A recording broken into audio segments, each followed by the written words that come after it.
Hey everybody, welcome to my channel and to hashtag Thursday BookTube. This is hosted at Life with Patty, and her name is Patty, and at My Mountain Home and Kitchen, and that's Daphne. These two ladies work as a team. They have a playlist, and they always say, hi or great video or something after I post a book.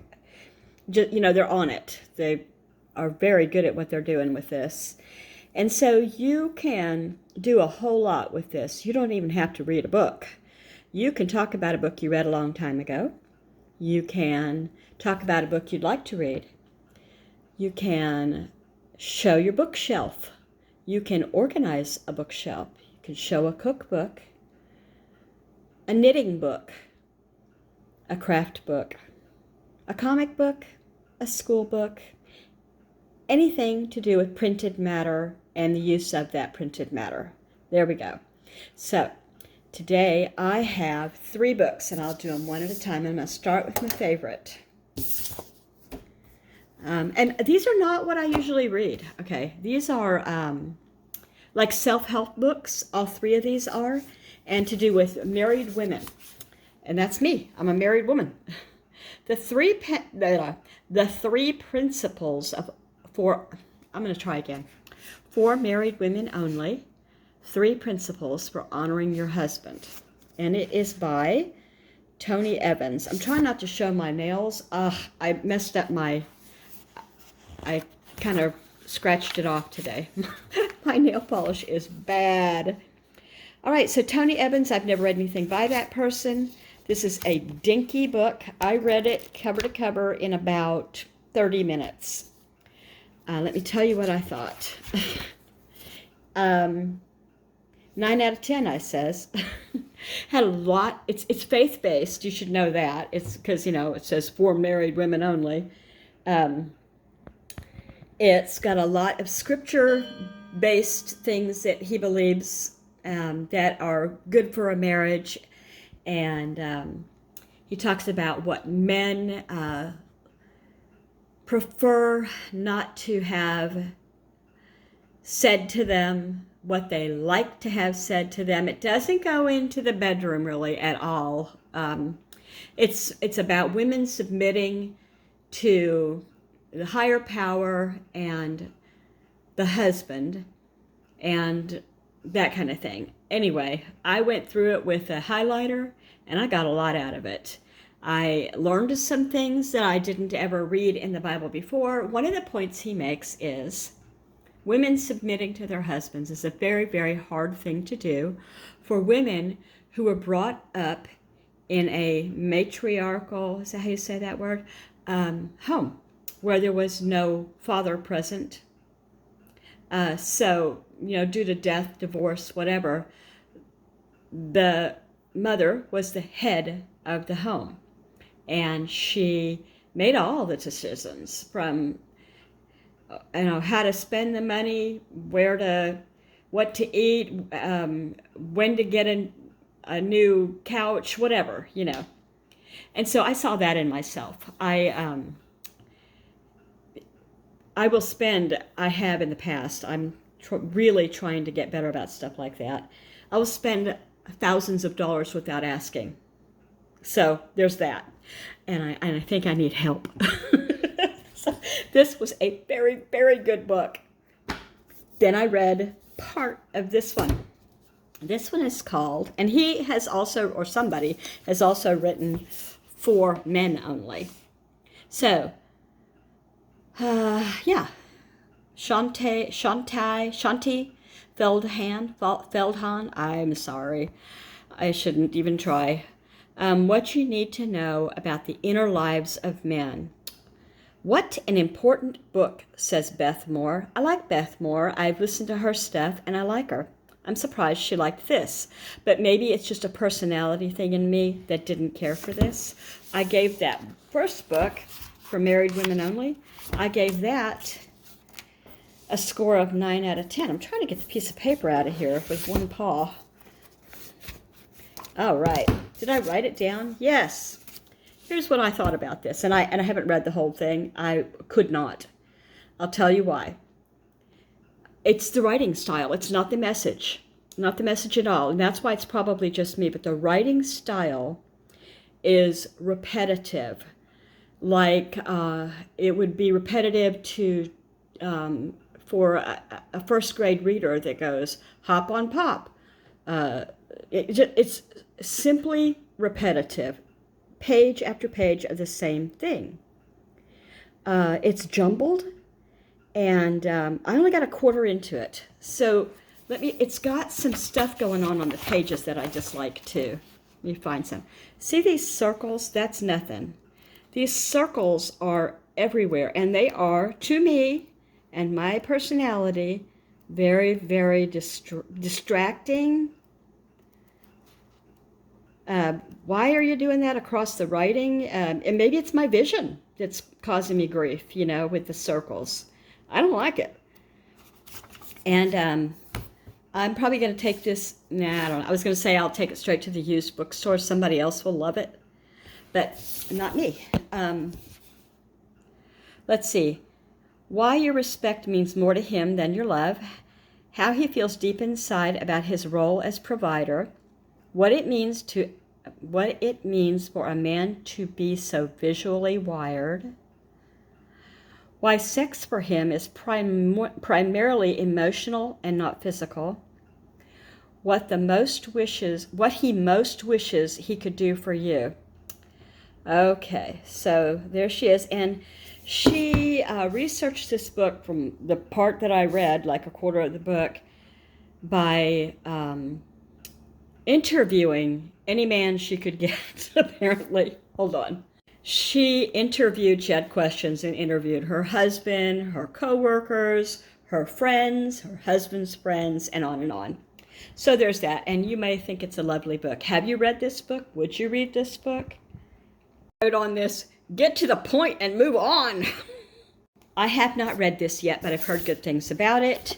And it is the Fascinating Womanhood. Fascinating Womanhood.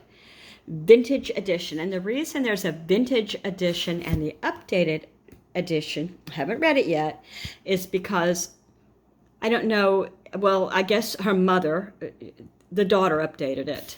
So the mother wrote it years and years ago. I don't know, I haven't looked what the publishing date was, but I wanted to read it as someone my age would have written it. And I wasn't interested as much in someone born in, say, the 90s or even 80s, as much as I would be somebody my own age. Does that make sense? I'm not saying it's bad, it's just, and maybe I would, if I love this, I would get the updated version, maybe. There we go. So, what does it say on the back of this one? It's got a pretty picture, and that's about it. This looks very, I think this is faith-based as well, but it looks kind of different. It's got the foreword, the angelic, accept a man at face value. Yeah, so if he tells you he doesn't like to go out and have dinner when you're dating, this is the fact.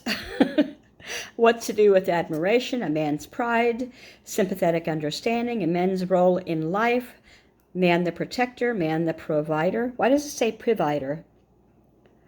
Oh, I wonder if she's maybe in Australia or something and they say it differently, or maybe in Europe, I don't know. Make him number one, deep inner happiness, a worthy character, domestic goddess. Okay, there it is. Yeah, so this one isn't as, faith-based as I don't know what you would call that. And I used to be all up into it, and I'm not anymore. Back when I worked in the midwifery practice and stuff like that, a lot of the moms that choose home birth are in our area, they're into that kind of thing. And so, anyway, the human, femininity, feminine dependency, radiant happiness, fresh radiant health, childlikeness, emotions, childlikeness, how to ask for things. Is she saying here you should do it like a child? Or maybe she's saying women are childlike. I can't wait to read this. I'm going to read this tonight. Anyway, oh, I gotta wash the dogs. I haven't done that yet. Anyway, let's see if we've got any confusion going on in the pages here. Nope, there's no, like, got it. Oop, she keeps going back to this, and there I saw online today, somebody had the same thing. You know how Facebook knows what you're looking at and will keep sending it to you? YouTube does the same thing. So I think that I looked at something, well, I looked at this, and they know it. I bought it on Amazon. Forgot how much I paid for these, but they were not a lot. This one was good. I liked it, but I paid more than I feel like it was worth. I feel like this was a pamphlet, and I paid $7.99. I remember that now. If you are interested in anything like this, my whole thing to say is I like that one. I don't like that one. I don't know about this one yet. Before I go, I have a question for everybody. Where did I put that question? Here it is. Would you rather read the book first or see the movie first? I think it differs. So, I read the Clan of the Cave Bear series. I'm just picking one in the 80s by Jean Auel, and it talks about, there's like, I don't know, 4 or 5 books in the line, and the only one they made a book about was the first one, which I think was called Clan of the Cave Bear. Cave Bear? Caveman? Cave Bear. Yes, Cave Bear. Anyway, she's a human. The Ayla was her name, and I know that. I remember that. I don't usually remember stuff like that because at the time we got a puppy. Best dog ever. Got it out of a box in front of a grocery store for free. Anyway, we named her Ayla because we loved that name. Anyway, she is human, gets separated from her, tribe or whatever, prehistoric or whatever, and she's crying. They've abandoned her, and the medicine woman from the Clan of the Cave Bear, and they are not quite evolved yet. They grab her up, she grabs her up, the medicine woman, and takes her in, and she, trains her to be a medicine woman. And you go through her growing up and becoming a mother and becoming a grandmother, and her daughters follow her, that kind of thing. I loved that book. The movie was awful, in my opinion. Just awful. I wish I could remember who played her, but it wasn't, for me, it wasn't the right choice. Anyway, now, so I'd say in that case, I want to read the book first, because I did not like the movie. But I read, if I should even say it, the trilogy of 50 Shades of Grey. It was good. I thought it was pretty good. Okay? I just watched on Netflix the 3 movies, and they were better. Way better. I don't know. I think maybe more talk and more deep stuff was covered in the books than in the movies, but what was covered in the movies was perfect. The only thing I thought I would have chosen a different couple. They're both perfect. They're both wonderful. They're too young. Okay, I'm going to let you go. I want to hear your answer to the question. I hope I haven't offended anybody with my chatter.